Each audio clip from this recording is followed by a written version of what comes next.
this is the Science of Learning and Teaching presentation. It's something that I kind of, for me personally, I fell down the rabbit hole of looking at the research because, like a lot of people, I just felt like I was failing my students in the classroom. I wasn't able to offer them what I thought was best practice, and that was purely just anecdotally, just seeing what was happening, and I wasn't really happy with the results that I was getting or not getting. And so, after asking around and then not really being that satisfied with the responses I was getting from my colleagues, I started just exploring what the actual research was saying. And then, once you kind of connect with some of it, you find that it just kind of leads you on down this rabbit hole of different bits of information. And then, like with anything, like I'll talk about later on today, once you know something, and you keep learning more, all of your schemas or your bits of knowledge in your brain, they just get stronger and things just start to make sense. So hopefully today, some things will start to make sense. I'm sure a lot of what I go through, you'll connect with some parts of it, and then other parts you'll be like, that might be a bit against what you previously thought. But hopefully you're able to get a couple of things out of today. I just wanted to do a quick acknowledgement of country. I am over at Windsor Public School today, and I'm on the land of the Gomeraigal and Burruburruburrungal clans of the Darug Nation. So I'd just like to pay respect to any elders past, present and emerging, and any other Aboriginal or Torres Strait Islander people present here with us today. And just acknowledge the fact that this land always was and always will be the land of the First Nations people. So it's beautiful, beautiful country out here. And I know your area quite well as well. So just really appreciate the opportunity that we've all got, and being able to connect like this isn't the same as being face to face, but we'll take it for today. So just a bit of an overview, and I might not get through all of this, and I know that CJ was also going to go through where to next as well, so I might kind of stop it there, but we'll see how far we get in the next hour. But that's a bit of an overview of what we're going to look at. So these are just some professional learning norms. So for our session today, I encourage you to be open to fresh thinking, but also be professionally skeptical. So even though, CJ's got me coming in as a bit of an expert on all this, I still encourage you to be skeptical of what I'm saying, and double check yourselves and look into the research as well before you just trust what I say. Try to stay focused on the topic. I know it's really hard at this time of the year. We've got all these different things going on at school. You've had this EDI presentation earlier today, and so you've got 1,000 things on your mind. You're probably thinking about, have I brought everyone Christmas gifts, or there's someone missing? But try to really stay focused on the topic, because learning's hard. And that's my 5th point there. Learning is hard. And if we don't really focus and pay attention, it's next to impossible.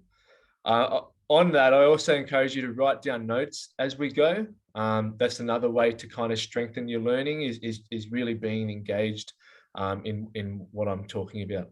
First up, understand how teachers learn. So whenever I deliver PL, I like to kind of start with this, just to try to make sure that everyone has a bit of an understanding on how difficult it is to learn, and also it kind of helps your metacognitive skill. So firstly, I just want everyone to have an understanding on how teachers interpret new information. So what I'm providing today is a professional learning opportunity. All of you will interpret this information differently, okay? And how you interpret it will then lead to what actually happens. So how you change your practice, or whether you change it at all. And then that will then impact on whether or not anything changes for our students as well. So just important to have that understanding. A couple of things I'm going to go over are cognitive biases. So the first one here is a curse of knowledge. So this is something that gets us, particularly as teachers, where we are experts, and then when we're teaching our students, it can be really difficult to remember what it was like to be that novice and get to that level and know where to start with different things. And so, for instance, when you're providing PL, the same thing can happen. So it can be really hard to know what bits of knowledge are really important for the people that you're talking to, and which parts can be kind of assumed. Law of least effort. This is another important thing, is that we naturally will take the easy option when it comes to learning. Okay, or when you're in a room right now, the easy option would be to not listen to me, and it would be to just start thinking about all the things that you've got to do. So we will naturally move to the law of least effort. Everyone does it. You'd rather play with your phone than look up and listen to me. The sunk cost fallacy. This is something that gets schools a lot. So this is where we decide to stay with a program, even if it is not working, purely because we have put so much time and money into it. Okay, so happens to schools and organizations all the time. Confirmation bias. So this is when you're listening to someone speak or you're reading a bit of information, and even, you might have a whole lot of that information coming in, which is actually quite different to what you think, but then you just hear or you see one little line, which is in line with what you believe or what you currently think. And so then you just, you assume that you have nothing new to learn. Whereas, so you haven't actually taken in the new stuff. The Dunning-Kruger effect. So this is something that gets us when we think we know more than we do. I'll give you a perfect example. So I decided to leave teaching at one stage and I opened up a cafe, even though I had no previous hospitality experience. And so what got me there was a Dunning-Kruger effect. So I thought it was going to be easier than it was. It was very difficult. Now, the halo effect. So this is when you might have, like a celebrity or, someone with a really big name or an expert of some sort coming in. And then you just believe absolutely everything that they say. That's like the halo effect. The bandwagon effect is another one where, we basically are inclined to just follow what everyone else is doing, again, because it's the easier option to take. So these are all different cognitive biases. I guess the more they get used to it, it sort of becomes a little bit more like you expecting it. So in the beginning, it might feel a little bit difficult, but it probably will get a lot easier as well. Definitely, yes. I just, Brendan, also I think as a presenter as well, like I'm looking at all those cognitive biases, and every time you were saying one of them, I'm nodding my head because I can see some of those things happening as you're presenting, depending on the time. One that I've seen often, I'm not saying here, but it's like, can you go back to the previous slide, sorry? Yeah. It was law of least effort. I find that really hard when you're presenting something serious, but you know that if someone's like making a joke or someone's like drawing attention to themselves, everyone in that PL will gravitate towards them because it's the law of least effort. So it's like, oh yeah, I'd rather that than have to challenge myself in this PL. And I struggle a lot with that in my presenting, I think. Yeah, exactly. It's like we want to avoid the awkwardness of good teaching when we're teaching our peers, basically. Absolutely. Yeah. All right. So what we need in order to change. So this is from Prochaska's and Di Clemente's model of change. We need to be in that contemplation phase at the very least. What you'll find is that a lot of people are in that pre-contemplation phase when you're trying to push change upon them. If they are in that pre-contemplation phase, that means that they're not even considering change at all. And so we need to move them to at least be contemplating it. I'm lucky today because I know that you guys are at the very least contemplating change, or some of you are even in that preparation or action phase. So it makes my job a lot easier today. Whereas usually when I'm presenting PL, I've got to deal with people who are in that pre-contemplation phase as well. Also, no, so today I'm going to be talking mainly about pedagogical knowledge. So, how to teach. But there is a hell of a lot of knowledge that we as teachers need to have for our content and also for our pedagogical content. It's all very specific, So for example, have a think about how different it is to teach year 6 compared to kindergarten. Okay, it doesn't matter how long you've been teaching. It's a totally different skill set. And you might even be a subject specialist, So my background is actually as a high school PDHPE teacher. But when I transitioned into primary, that didn't necessarily help me for teaching primary school children PE skills, because I knew how to teach. I had that pedagogical content knowledge for high school students, but not necessarily how to teach fundamental movement skills. Very different. So now we're going to get in the nitty gritty. So what is the science of learning? Firstly, just in the chat this time. So I want everyone to just let me know so I know what you know. How does learning happen? It's a definition that has come from a document from the Deans for Impact. So the science of learning summarizes, I'll let you read that.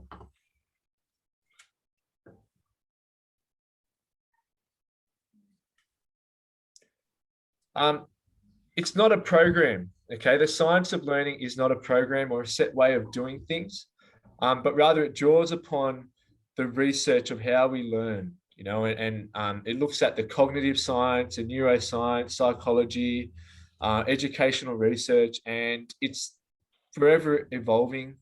It's not set in its ways at all. It's always changing, and it requires you to take that evidence-informed approach to what you're looking at and what you're doing. So here's an activity. You have 10 seconds to look at this list of letters and see how many you can remember. Oh, okay. So you got 10 seconds. 3, 2, 1. Now, you can either do this on your piece of paper or you can just type it straight into the chat, but write down what you remember. How'd you go? Oh, there you go, QX. Oh, bad. Really bad. We've all got different responses. Yeah, there's a couple of letters right there. Almost there. I didn't learn it, Brendan. Almost there. Have another go.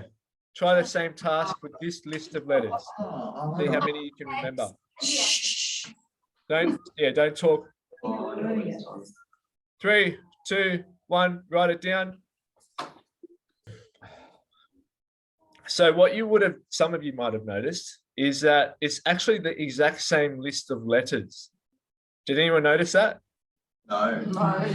Yeah, so it's the exact same list. I just slightly changed the structure of it. Can you see? I just moved the X from the bottom to the top. Now, what I want you to understand about what's just happened there is I've thought about what your pre-existing knowledge is, okay? And I've tried to create some connections between what you already know to this new bit of knowledge.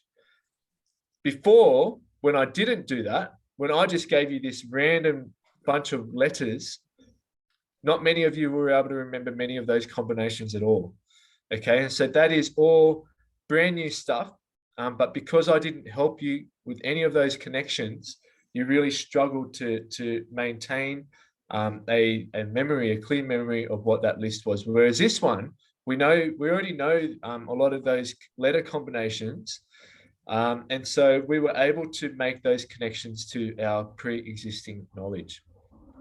So now today, I'm going to be talking about a lot of the stuff on the left.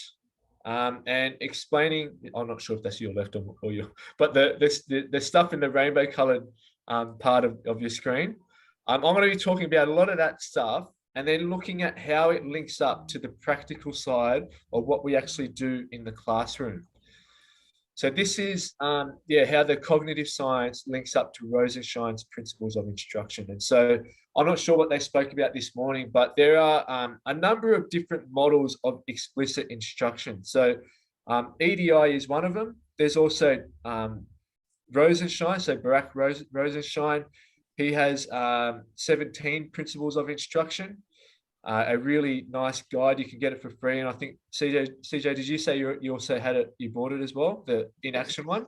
Yes, I've got a copy for the DLC as well. Yeah. There's also Siegfried Engelmann's direct instruction, and that's backed up by Project Follow Through's 30-year study, one of the biggest studies ever done, and it was actually swept under the carpet because the government didn't like how good the results were. There is also Anita Archer's explicit instruction. So there's all of these different models, but basically they are all pushing for the same thing, okay? For the teacher who is the expert to teach the new learning to their students, okay? And to do that in small steps through models and guided practice and independent practice, but I'll go into all that in a sec. I'm going to use this model, which is based on Daniel Willingham's simple memory model. If you haven't read that book, I highly recommend it. Why Don't Students Love School? And this diagram was put together by Oliver Caviglioli, who's a very talented graphic designer. And so I'm going to talk about each of the aspects involved with this model today. So the first part that we're going to look at is the working memory part. Okay, so it is limited. And it can only hold about 3 things. You know, it can maybe be 3 or 4 things in our working memory at any one time. It's the part that we use to think. Okay, so we're using it all the time. And yeah, it's like a bottleneck. It's been described as like a bottleneck. So we can only fit a small amount of information in our working memory. I like to think of it like, you know, when you're meeting someone new and you always forget their name. Okay, so you go to, introduce yourself, and because you're thinking about saying your own name, you forget to actually focus on what their name is. And so, you know, within a matter of seconds, you're like, oh, what was their name again? And that's all to do with our working memory. And if we're not actually thinking about it, we're not engaged in this new bit of information coming in, then yeah, we're not actually going to get the benefits of what they're actually telling us, the new information that they're telling us. So memory is the residue of thought. I also want you to have a think about how this relates to inquiry learning or project-based learning, because one of the reasons why that doesn't work all the time is because when you have to do a PBL task, you have a million different things that you need to be thinking about at once. And so a lot of the times we have to do them in small groups. Okay, so straight away, you know, they're in a group. The students are thinking about, well, you know, does so-and-so like me, or what do they have to do? What do I have to do? Oh, you know, that they're so annoying. They keep talking when I want to talk. And so that's what is taking up their working memory.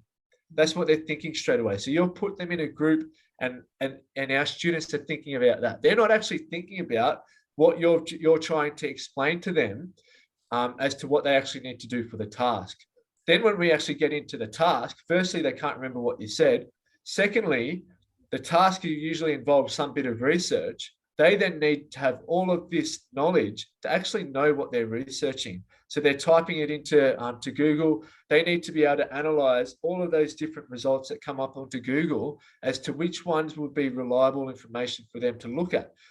I could keep going on and on about, you know, how difficult project-based learning is, purely because of this simple memory model, you know, where we don't have enough in our working memory to be able to deal with all of those different things that go on at the one time. Okay, PBL stuff can work, okay, but you do need a lot of knowledge, and you need to have a lot of skill in working in groups and in doing research and having a really strong depth of knowledge. So what does this look like in the classroom? I'll let you read that.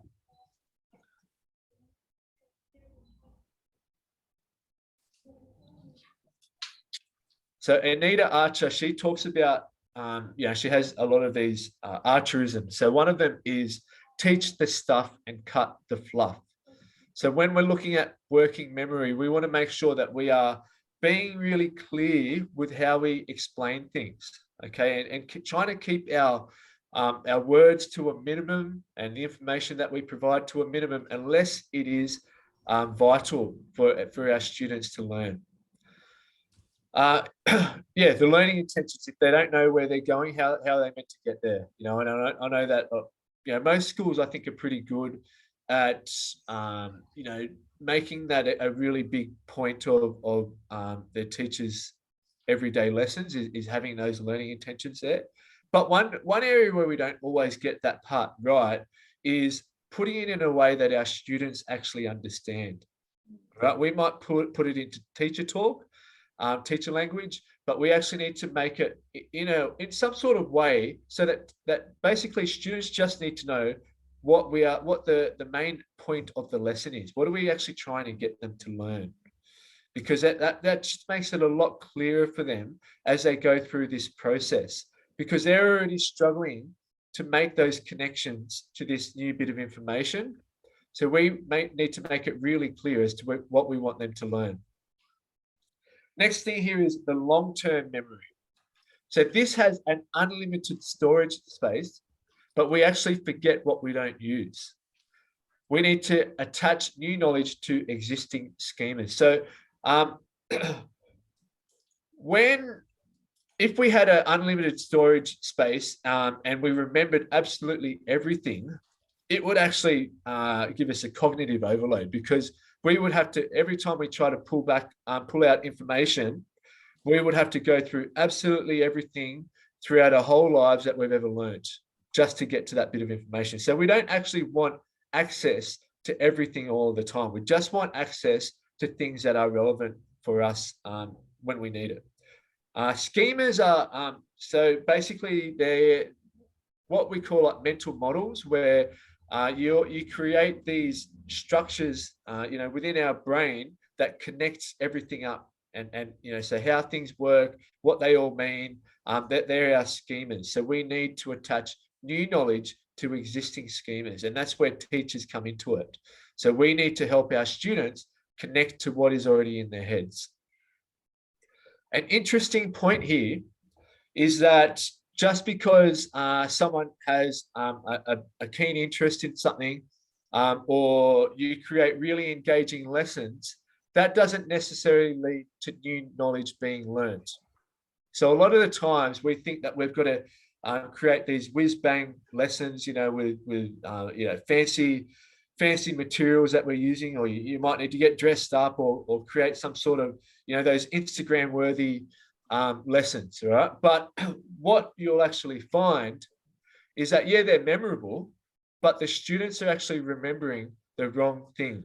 They're remembering the setup, okay? They're remembering how amazing, Mr. Jordan's singing was in that lesson, but they're not necessarily remembering what the new learning was, okay? So we need to keep the main thing the main thing. And what you know determines what you learn. So in Made to Stick, which is a book about how we learn, the authors tell this story about Mike Ebersold, who's a neurosurgeon. And so he had obviously gone to college and got all of this experience. He worked with presidents and different people from the army, all of these celebrities. So he was really quite well known as a neurosurgeon. And one day he was called into his practice, and he had to work out what had gone wrong, because the person in there was unconscious and they had blood at the back of their head. The person who brought him in actually thought that he had just fallen over. So they didn't know each other. So this random guy just brought him in, thought he'd just fallen over. Upon closer inspection, Ebersold had worked out it was actually a gunshot wound, because using his knowledge, he was able to work out that what he could see showed the impact of a bullet having entered his brain, basically. He knew that there was a large probability that it would be lodged in a vein, okay? Basically, if it wasn't lodged in the vein, there would be blood going everywhere. The guy probably would have been dead already. So this bullet was actually almost like a plug in the vein. And so that's all that was stopping this guy from bleeding out right then and there. So Ebersol was able to work this out, and that was only through his experience that he knew that, and his knowledge of these types of situations. He knew that once he dislodged the bullet, he would only have about 5 minutes until the guy would bleed out. And so he had to act really quickly. And so what he ended up doing was tying off the vein with a technique that he had actually come up with himself, where he used the muscles around the skin to tighten it up, to tighten the vein up. And it was a technique that he had invented. Okay, it wasn't taught anywhere. You couldn't watch it on YouTube. You couldn't go to university, learn any of this stuff. He worked it out himself, and he worked it out from his wealth of knowledge and having been in these situations before. And so what you know determines what you learn. Because he already had this expert knowledge as a neurosurgeon, he was able to use that to then problem solve and work out what to do next. Okay, if any of us were in that situation, that guy was dead, and even if you had another neurosurgeon in there who didn't have the same amount of knowledge as him, that person would have been dead. Okay, so what you know determines what you learn. I'll let you read this one from David Didow.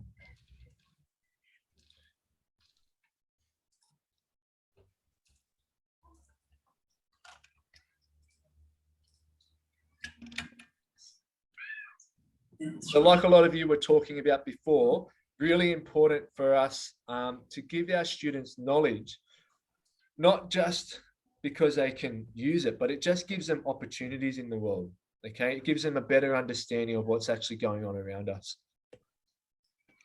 So what do we need to do to help create connections for our students? We need to use stories. We need to use analogies. We need to use maps, advanced organizers. So these are things that can help our students work out where this new bit of information fits in their pre-existing knowledge. We also need to plan for what students need to know and what they need to notice. Because again, we might be presenting things to them, okay, and they might actually be looking at the wrong things or the parts that aren't the focus area if we don't point it out to them. So we've got to really make sure that they know, and this is where the learning intentions comes into it. So they need to really know what they should be looking at and what they need to be learning, because they might be, a lot of times we can kind of go off on tangents when we're teaching. So we might have a particular concept that we're teaching, and then we remember this story that it reminds us of. And so we start telling this story, but it actually has nothing to do with what the learning intentions are. So we've got to try to keep it focused so that our students don't get mixed up with what the main point is. We need to enact a low variance sequential curriculum. So if we're able to do this as a whole school, then what we're able to do is we can build on our students' knowledge. One of the really tricky things for teachers is that when we get a class in the new year, like a lot of you will have next year, we don't know where to start from, because we know that the school hasn't been enacting a low variance sequential curriculum. We might have a curriculum, a scope and sequence written down, but is it actually being enacted? What sort of fidelity is it actually being used with? Is every single teacher following it word for word, or have some teachers got up to some parts and other teachers skipped that part? Okay, it's a really complex thing that goes on in our schools, and look, it happens everywhere, but the closer we can get to having a low variance, so there's not a lot of change and I guess guessing that teachers have to make when they get new classes and new students. We also want to help develop our students' self-regulation and metacognitive skills. So we're trying to help them understand how they learn at the same time, so that then they can use their own techniques to help transfer new knowledge and move it from their working memory into their long-term memory. So in the chat, I'm just going to do a quick check for understanding here. So how does this relate to what you already know, and how does it differ? So in terms of our working memory and our long-term memory, what is the same, what is different to what you knew, you previously knew? Thanks, CJ. Yeah, low variance curriculum. There's a really good webinar that Reed Smith ran for Think Forward educators. I think it was the start of last year. Yeah, I recommend you watch that if you. And there's also been a couple of other schools that have spoken about it on Think Forward. Yeah, low variance curriculum. Cool. Yeah. Thanks. Yeah. Good to see that you're making those connections to your long-term memory, and how that's what we want to be building up, so that then it's easier for us to retrieve that new information.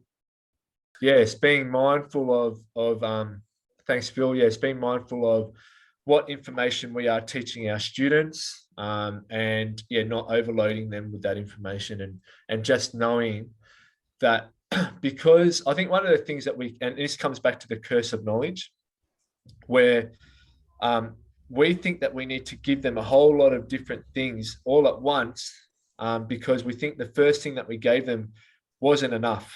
And so we tried to move on too quickly, when what our students probably need is they need to go through that, I do, we do, you do, that gradual release of responsibility.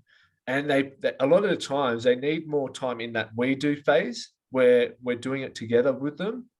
And then they need that independent practice. A lot of times we kind of skip that we do phase almost, and we go straight from the I do it, and then you give them time to practice, but they haven't necessarily learned it to the full extent. The environment.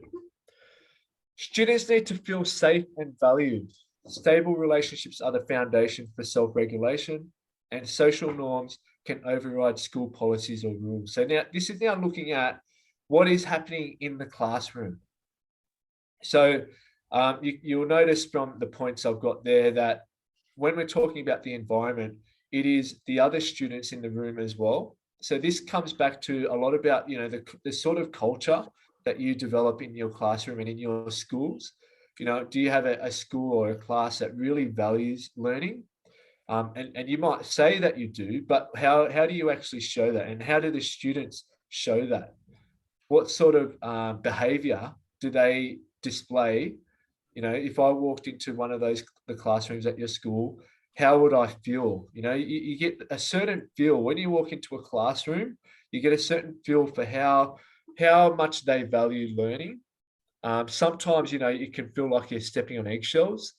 And so we want to make sure that our students don't feel like that, okay? Because a lot of our students, I'm at a low socioeconomic school, like I know your area is a bit like as well, and so they're not necessarily getting this stable environment in their home life.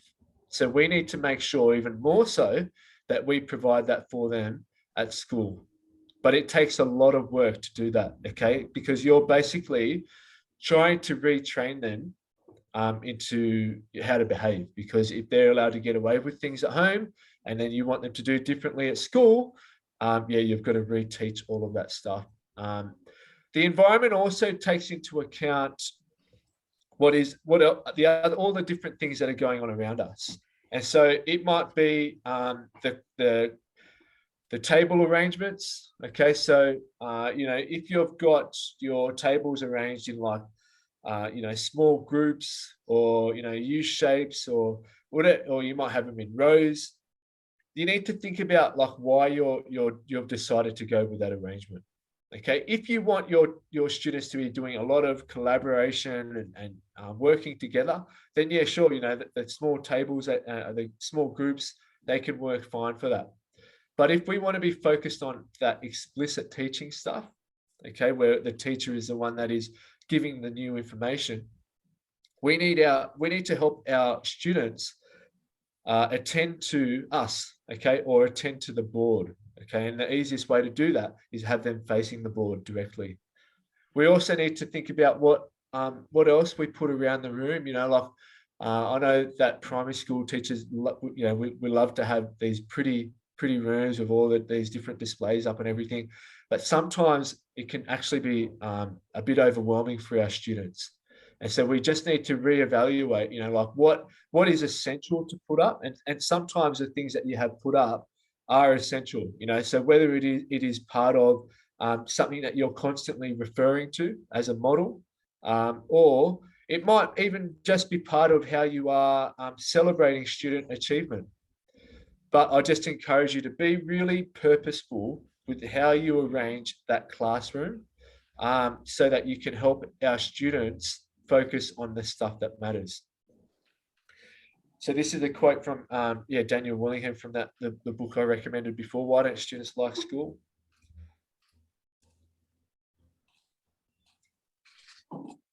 And so, this comes back to that law of least effort. So we're naturally curious, but we will avoid it unless the conditions are right. So you need to set up your classroom to enable the students to focus on the learning, teach the expectations you expect, make it normal to do the right thing. Okay, so this is when we're talking about the bandwagon effect. We can take advantage of the bandwagon effect, okay, if we have it as the norm to do the right thing. Okay, so if we've got everyone or the majority of students doing the right thing, then that small percentage who aren't necessarily following instructions, they'll jump on the bandwagon eventually. Okay, so focus on the norms. And like with any other part of learning, we need to teach the expectations that you expect.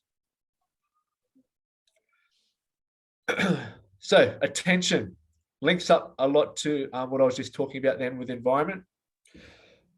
So you make explanations and instructions concise. Lessons need to be designed to keep the main thing, and we need to pay attention in order to learn, and we pay attention when we're motivated to. So I'm going to start to talk a little bit about motivation here and what the science is saying about motivation. So we attend to things we value. So let's take this scenario, looking at these students right now.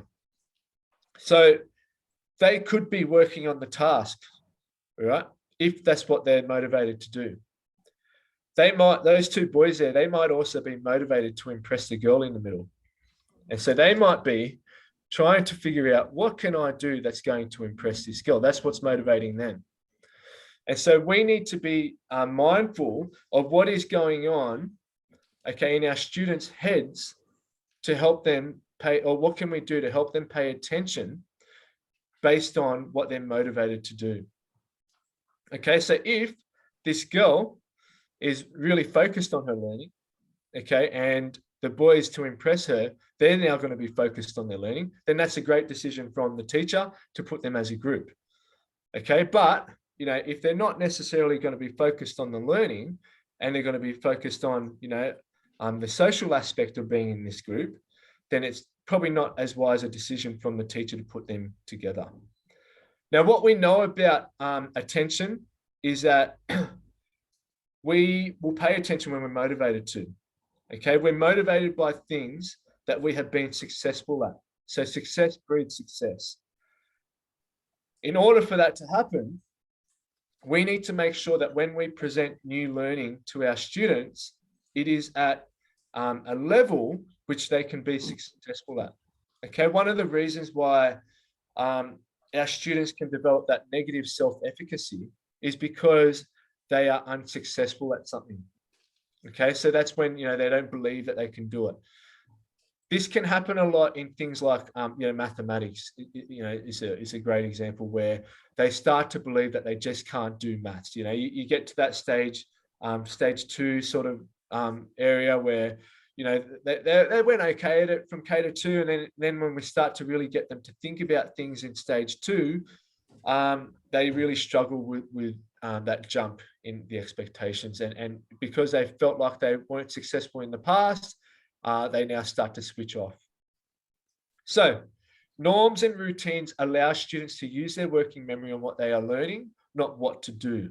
So when we're looking at those engagement norms that you've been talking about, why they are important is because every time that you do them, the students no longer have to think about what to do, or how to do it. They are just actually using their working memory to focus on the learning, okay, the important part. How can we kind of make sure that this is happening? Through questioning. So questioning helps pupils make sense of what is being explored and regulate their own thinking. So we're asking our students questions constantly to see not only what they know, but also to help consolidate what they know. We also need to ensure all students are actively thinking about what you want them to think about.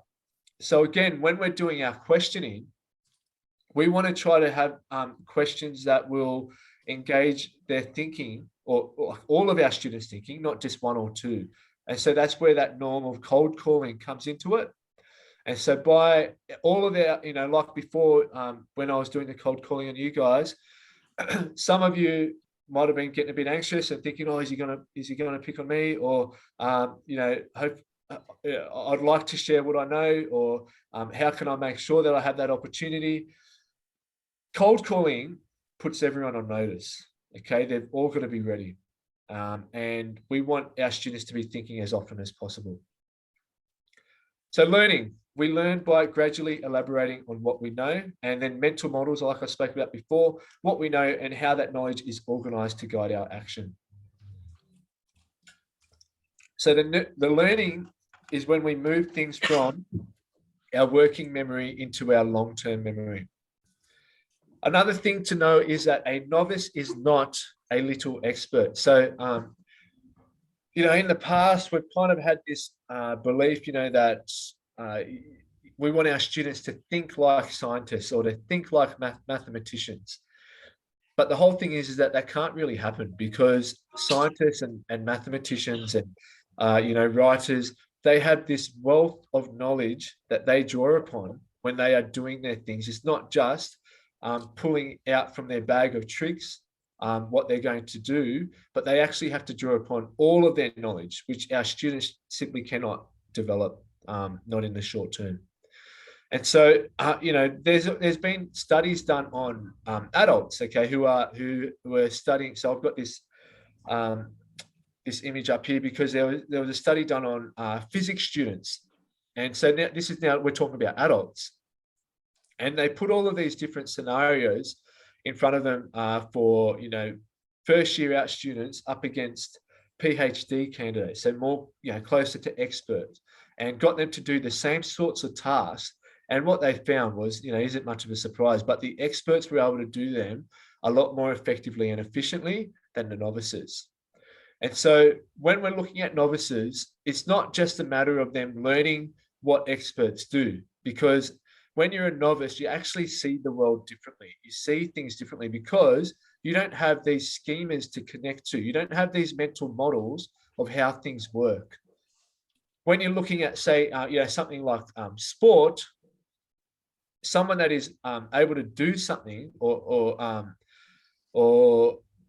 you might be able to do it or participate in something, but that doesn't make you an expert at doing it, because you've still got a lot more knowledge that you need to draw upon in order to actually get to that expert level. And I'll talk about that a bit later. I'll just let you read that part there.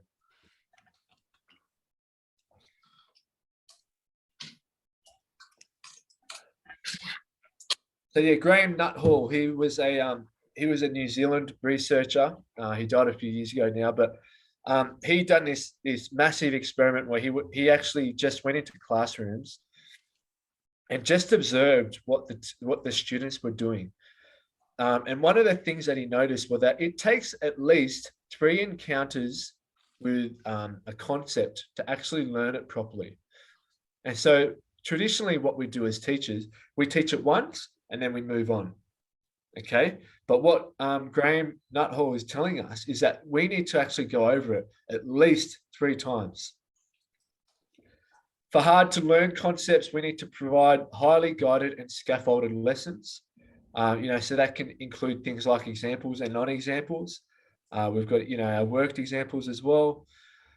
You need to frequently check for understanding and then provide feedback, so that good feedback is specific and clear and focused on the task rather than the student. We also need to obtain a high success rate before moving on. So Barack Rosenshine, he talks about 80-80. So, 80% of our class achieving 80%. Remembering, so retrieval practice boosts learning by pulling information out of students' heads rather than trying to cram information in.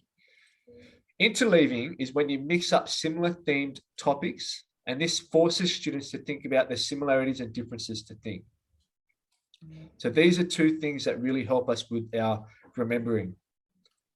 Like I was talking about before, learning is not the same as performance.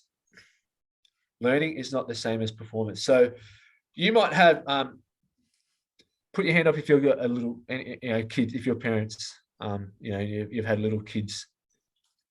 Yeah, okay. So you'll know that when they were little, they were able to, do some skills like kick a ball or catch, or throw, and they can do it.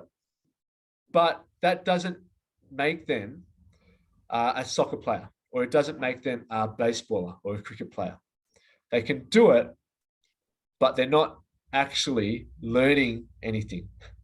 All right. And so we can perform in one instance. And so for example, in our classroom, we will have our students do worksheets or answer questions. And a lot of times they're going to get it right.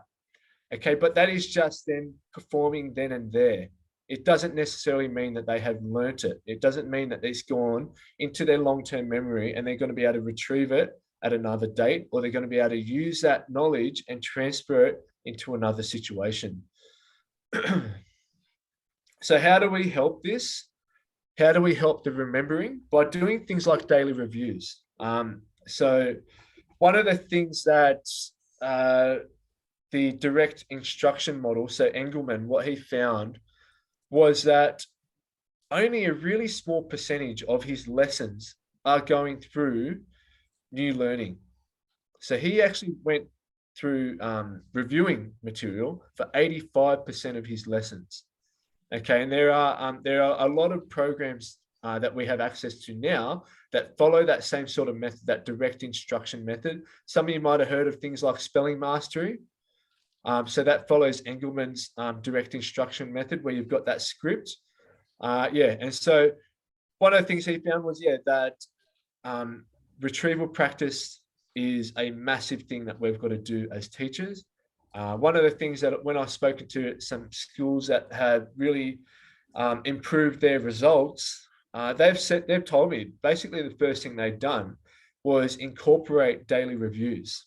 Okay, so that retrieval practice, and so a lot of schools are spending like half an hour of their maths session on retrieval practice. Okay, and I know the same thing is true for literacy blocks as well.